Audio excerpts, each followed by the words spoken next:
¿Qué tal? ¿Cómo están amigos y amigas de esta comunidad? Como siempre un gusto, como siempre un placer que nos acompañen.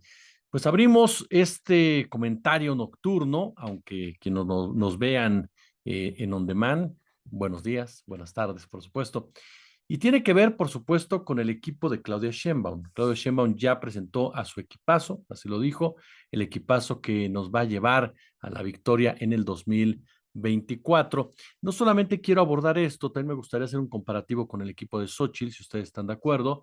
Lo que pasó, la pifia, yo creo que la pifia del mes, para ser un poquito prudentes y siempre esperando alguna otra sorpresa que se da en los medios de comunicación y que involucra a López Dóriga y a Xochitl Gálvez.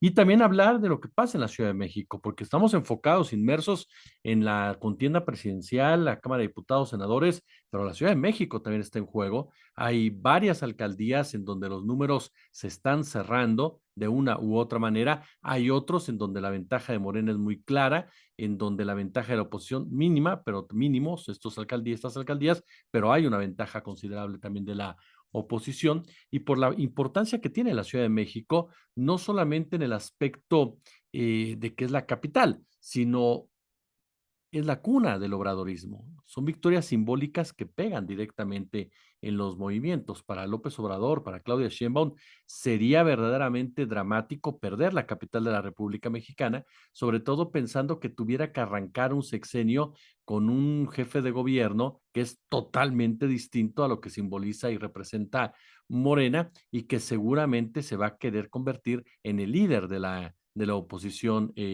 panista. Además, por supuesto, de cómo estará conformado el Congreso también de la capital, porque, ojo, y esto es algo que es muy importante que lo entendamos la gente que vivimos en la Ciudad de México, si usted me lo permite. En dado caso de que haya un Congreso mayoritariamente opositor, sí se corre el riesgo de que muchos de los derechos ya otorgados en la ciudad o reconocidos en la ciudad se puedan echar para atrás. Y es cuestión de lógica. El Partido Acción Nacional es un partido que difiere, por ejemplo, del matrimonio igualitario, de la adopción homoparental, del aborto. Son temas que el PAN, por definición propia, no apoya. Esta fotografía de Santiago Taboada con la comunidad lésbico-gay fue de una enorme hipocresía, pero sobre todo hay que cuestionar a los integrantes de la comunidad lésbico-gay que se tomaron esa foto con este hombre, que votó en contra incluso del matrimonio igualitario y que, insisto, es cierto que en la ciudad el señor Andrés Ataide, quien es el dirigente del PAN, ha tratado de vender un modelo neoliberal progresista más cercano a este tipo de causas. Por ejemplo, lo que pasa con esta Alexandra Rojo de la Vega, que los representa muy bien, es decir, abrazan movimientos sociales, ¿no? Como el feminismo, por ejemplo, se dicen respetuosos del matrimonio entre homosexuales, se dicen respetuosos de la decisión del aborto, es decir, no son radicales como sus antecesores, pero no lo apoyan. Y al momento de que no lo apoyan, muestran una postura en contra de la misma. Entonces, no se trata de caer en una campaña de miedo, ni mucho menos, no va por ahí, pero sí se trata de tomar una conciencia de la votación. Estoy de acuerdo con muchos de ustedes, me dirán, estás especulando. No es una especulación como tal. ¿Por qué? Porque tenemos el sustento de la historia, tenemos el sustento de que en los lugares donde el Partido Acción Nacional tiene un porcentaje importante en los congresos, tiene un peso importante en los gobiernos, este tipo de temáticas han sufrido retrocesos en muchas ocasiones. Entonces, por supuesto que no por eso vamos a caer en el que me pusieron al más malo, ni modo, me toca votar. No, no, no. Se trata de conocer realmente los proyectos, se trata de que Morena se esfuerce a través de Clara Brugada por convencer precisamente a este sector de la población, de que la gente de la Ciudad de México se sienta empática con lo que está proponiendo Brugada, que además tiene un bagaje interesante y tiene mucho, pero mucho que presumir en realidad, sobre todo porque eso de que la clase media decide es un mito y está comprobadísimo. En realidad hay muchas voces que dicen, no, es muy difícil que Clara Brugada le llegue a la clase media de la Ciudad de México. El porcentaje más alto en torno a la clase media es gente que se identifica con lo que ha hecho Clara Brugada en Iztapalapa. Es cierto que siempre habrá gente que se sienta más de lo que es en realidad en materia socioeconómica, pero la clase media en México, como la definen esos grandes expertos económicos, es un porcentaje muy menor, es un porcentaje que no define en ningún momento elecciones, porque la gran mayoría no es de clase media y porque a final de cuentas, aun y cuando haya sectores que se consideren de la misma, tampoco unidos con la otra, son un sector determinante. Hay una diferencia de 16% entre Claudia Brugada y Santiago Taboada, pero, insisto, es momento ahora sí de confrontar propuestas, de confrontar ideas y de que a final de cuentas el capitalino o la capitalina asuma esa responsabilidad de entender lo que está en juego. Pero bueno, ya me adelanté con el último tema, ¿no? Pero ahorita lo recuperamos como conclusión. Pero vamos antes entonces. A ver, la candidata presidencial de la coalición Sigamos Haciendo Historia, Claudia Sheinbaum, anunció que Marcelo Ebrard, Manuel Velasco y César Yáñez se suman a su equipo de campaña, es lo que dio a conocer esta Claudia Sheinbaum. Textualmente dijo, hoy quiero presentarles el equipazo ganador del 2 de junio del 2024. Como ven, hay una enorme unidad, ojo con este tema, con esta palabra unidad, en nuestro movimiento. Están aquí quienes participaron en la encuesta para la coordinación nacional de nuestro movimiento y mujeres de primera también que son parte de este equipo de la coordinación de campaña.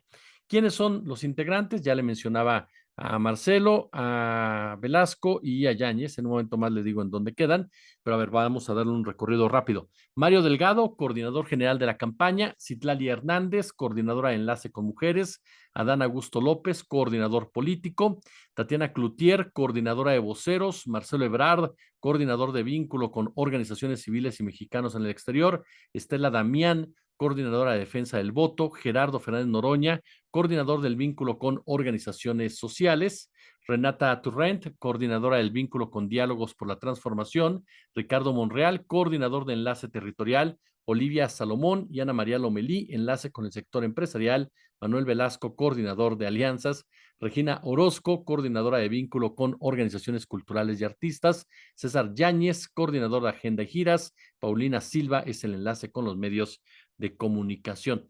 A ver, vamos por partes. El caso de Delgado, pues vaya reto de coordinar la campaña en medio de la molestia de muchos grupos al interior de Morena que consideran que ha sido sumamente pragmático, demasiado, dicen, con tal de ganar las elecciones y que ha otorgado lugares, candidaturas a personajes totalmente impresentables o que en su momento fueron de los más críticos en contra de la 4T y que incluso obstaculizaron muchas de las reformas propuestas por el presidente López Obrador. Por lo tanto, Delgado tendrá que hacer uso de un manejo político inteligente para cerrar filas, para consolidar la estrategia y veremos qué tanto puede llegar a chocar con el propio Adán Augusto y Gerardo Fernández Noroña. Adán Augusto López como coordinador político, nadie duda de la cercanía que tiene Adán Augusto con el presidente Andrés Manuel López Obrador, pero no tiene más que la propia Claudia Sheinbaum. Entonces, a mi parecer, este puesto de Adán Augusto habrá que ver cómo opera, particularmente en la región sur-sureste de nuestro país y qué tanto se puede dar, insisto, estas diferencias o estas coincidencias con Fernández Noroña, quien es el coordinador del vínculo con organizaciones sociales, porque a final de cuentas la organización social también se vuelve política y Fernández Noroña es un activo muy importante para mantener una esencia de este movimiento. No se trata de convertirlo ahora en el gran Tlatuani o Tótem, no pasa por ahí, pero siendo honestos, es un tipo que se ha mantenido congruente durante prácticamente toda su trayectoria, y digo prácticamente toda su trayectoria por ignorancia de su servidor, que lo conoció a partir de cierta temporalidad. El tiempo que yo he estado pendiente de las actividades de Fernández Noroña, más allá de su pues estilo bronco, directo, que a algunos les gusta, a otros no les gusta, no es un tipo al que se le conozcan escándalos que pongan en duda su credibilidad y sobre todo, insisto, esa congruencia sobre lo que significa o representa el movimiento de regeneración nacional. Caso contrario a Adán Augusto que tuvo señalamientos en torno a los famosos espectaculares que incluso molestaron al propio presidente Andrés Manuel López Obrador, que abiertamente pidió que se bajaran del mismo. Entonces habrá que estar atentos a estos tres personajes y cómo van llevando este área que se complementa con otro hombre clave, Ricardo Monreal, coordinador de enlace territorial.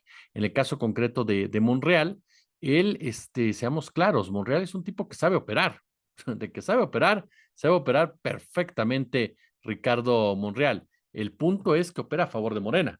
Yo no creo que sea suicida Monreal, Él se sabe en este momento debilitado, sabe que esto que le puso Claudia Sheinbaum enfrente es una invitación que no puede, pues no puede echar por la borda, sobre todo si no tiene un asidero real en otro lado. Y aun y cuando varios integrantes de Movimiento Ciudadano eran gente de Monreal o han llegado a pasarse a las filas de MC, esta gente monrealista, ¿no? Incluso, bueno, hasta el PAN, en el caso de Alejandro Rojas Díaz Durán, no creo que Monreal en este momento se sienta con la seguridad suficiente para poder llevar a cabo un acto de traición en contra de la Cuarta Transformación, además de que ni siquiera así le alcanzaría la oposición, por lo tanto sería darse verdaderamente un balazo en el pie.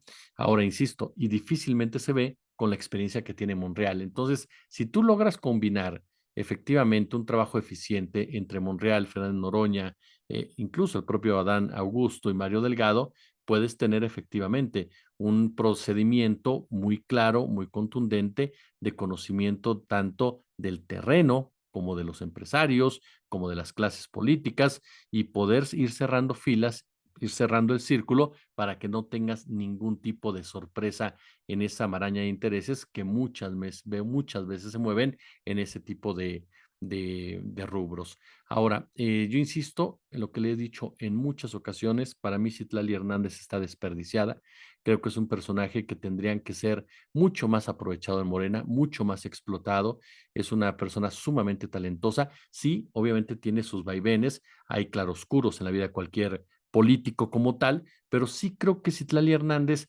debe de empoderarse más como representante de esa generación de Morena necesaria para que el movimiento no se quede en el anquilosamiento o en el discurso o en la vieja narrativa. Me parece que ella junto con Renata Torrent tienen esa responsabilidad, llevar con inteligencia, con serenidad, con sustento, como son ellas, a la cuarta transformación, a ese lugar tan necesario y que otros partidos han olvidado, que son los nuevos cuadros, que son los nuevos rostros para hacer política.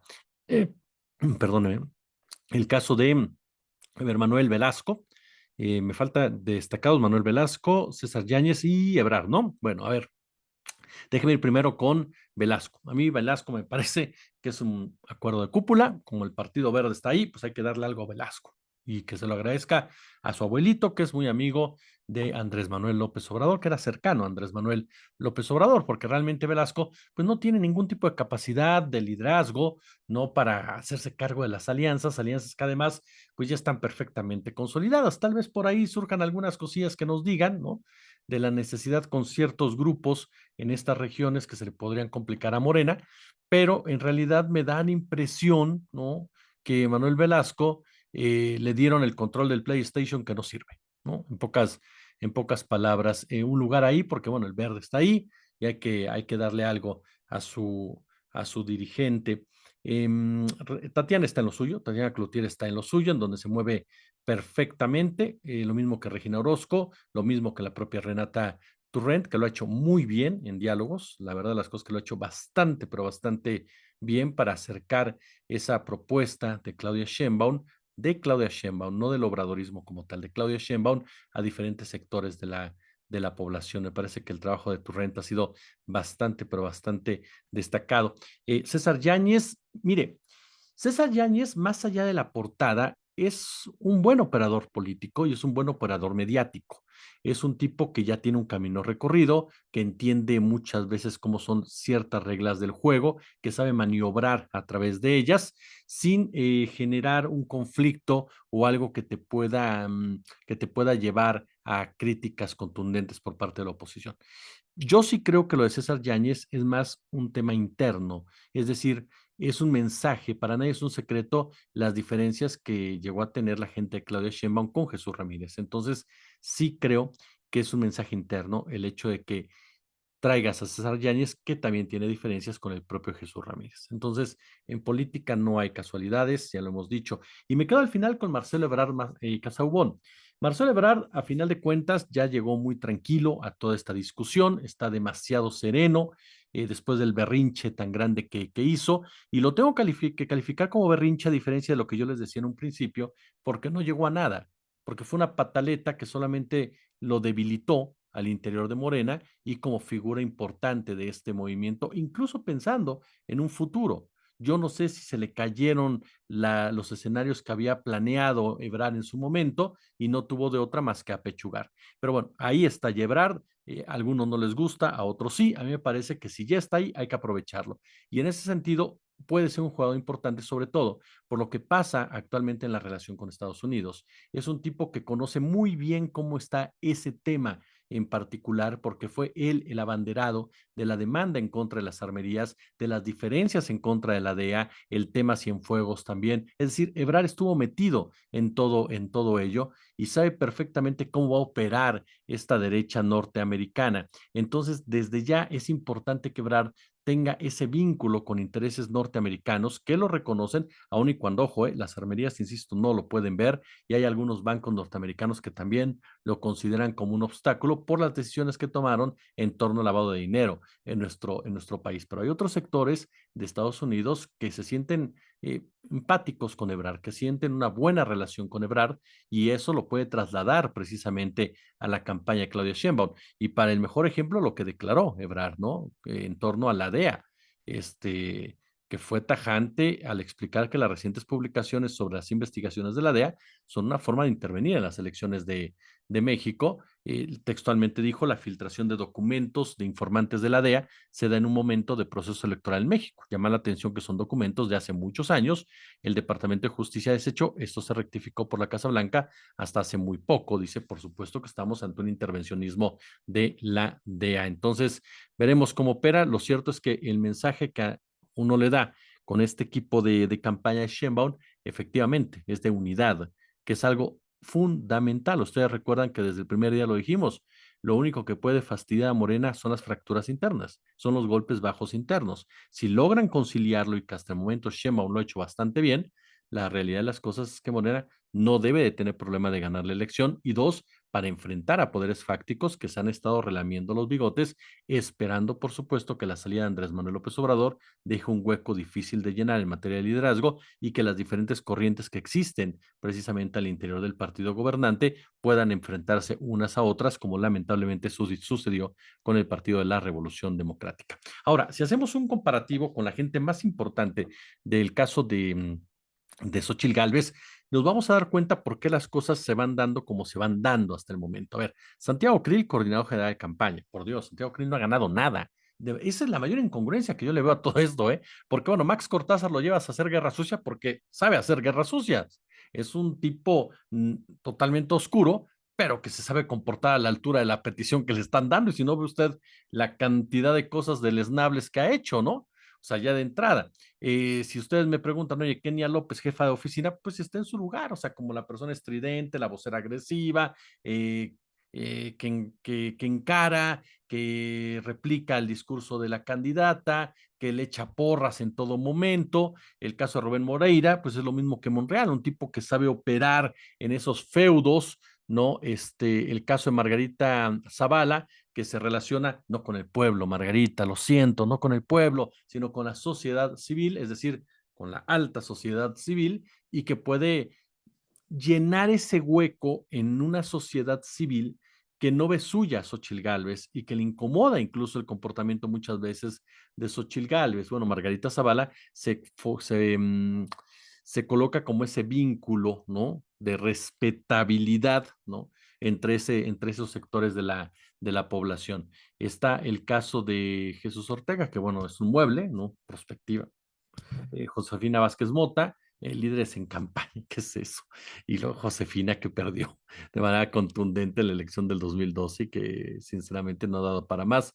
¿Quién más anda por ahí? Bueno, Enrique de la Madrid, que sinceramente si hacemos el comparativo con Renata, pues Enrique de la Madrid está verde, hasta la parece mango, ¿no? O sea, pero no por guapo, sino por verde, ¿no? O sea, lo que ha hecho en sus mesas temáticas ha sido cero o nada, no ha pasado absolutamente nada con esas mesas temáticas. Ildefonso Guajardo, que sería el símil de Marcelo Ebrard. Es lo que le digo, fíjese. Guajardo es un tipo que lo puedes cuestionar de todo. Yo no votaría jamás por él ni coincido con él, pero es un tipo que sabe su negocio. Es un tipo que sabe de neoliberalismo, es un tipo que sabe vender el neoliberalismo, es un tipo que sabe con qué tipo de intereses te tienes que sentar para granjearte ese apoyo.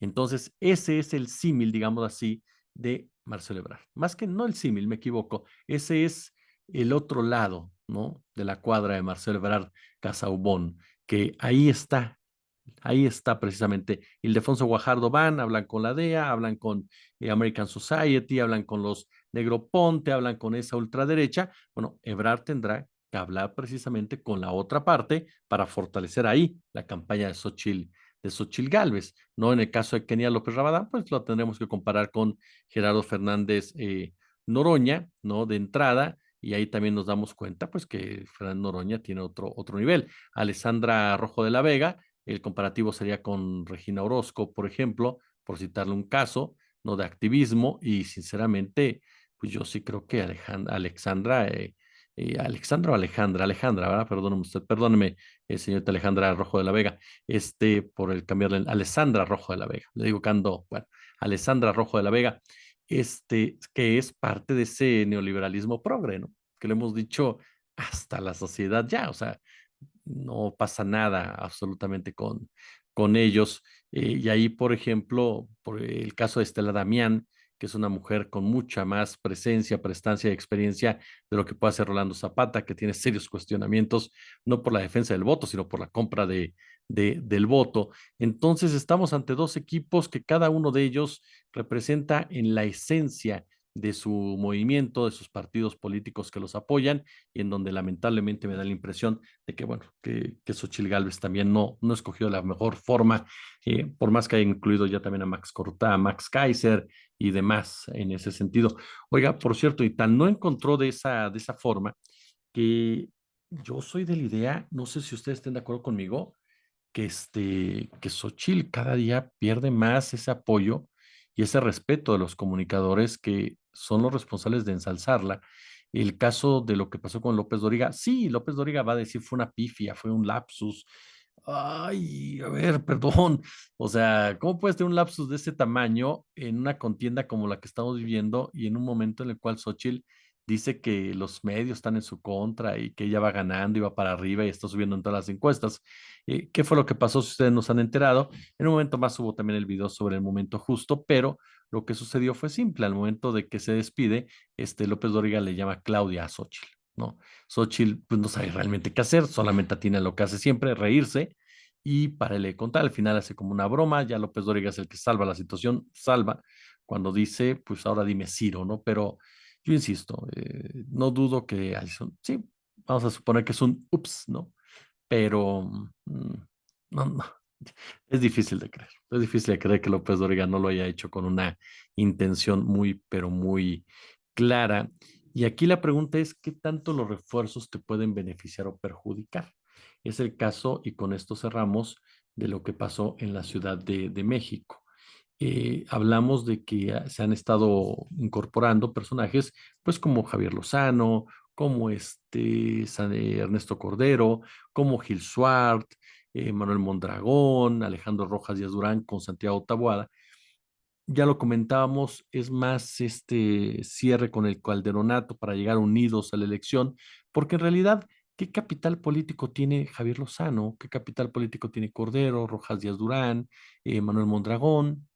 Realmente no tiene ningún tipo de importancia política, ni mucho menos en la ciudad. Tal vez Gil Suárez, que sí es un tipo que igual que Max Kaiser y que Max Cortázar, ojo con Gil Suárez, porque también es un operador pausible de la guerra, de la campaña negra. Entonces van a tratar de aprovechar cualquier resquicio en contra de Clara Brugada para cerrar precisamente la elección. Y esto sobre todo a raíz de las palabras del presidente López Obrador, quien dijo que los habitantes de la Ciudad de México, que es un bastión de la izquierda, se han movido a la derecha por el bombardeo de medios principalmente.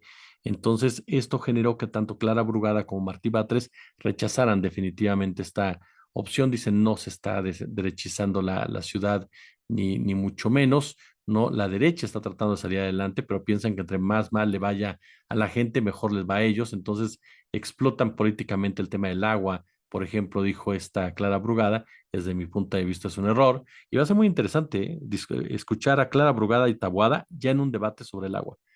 Muy interesante. Taboada dice muchas cifras, muchas cosas que le suelta o le susurra al oído José Luis Luege, pero quien supo manejar el tema del agua en Iztapalapa se llama Clara Brugada. Entonces, vamos a ver qué es lo que sucede. Martí Batres dio un dato muy interesante sobre el conservadurismo en la capital. Dijo, hay un nulo crecimiento de votos, ¿no? Que han obtenido los partidos de derecha desde 1997. Realmente lo que pasó en las elecciones intermedias fue más un error de Morena, fue más una desorganización de Morena, fue más una confianza, exceso de confianza de Morena, que realmente algún tipo de avance como tal del PRI y el PAN, que no han rebasado los umbrales que han tenido históricamente. Pues ahí tiene usted parte de esta información que se ha dado en este día, que nos lleva a este comentario. Si les gustó, compártanlo, ya lo saben, pulgar arriba, likeenlo, es muy, pero muy importante. Déjenos su comentario, los leemos todos, nos interesan todos, nos enriquecen muchísimo.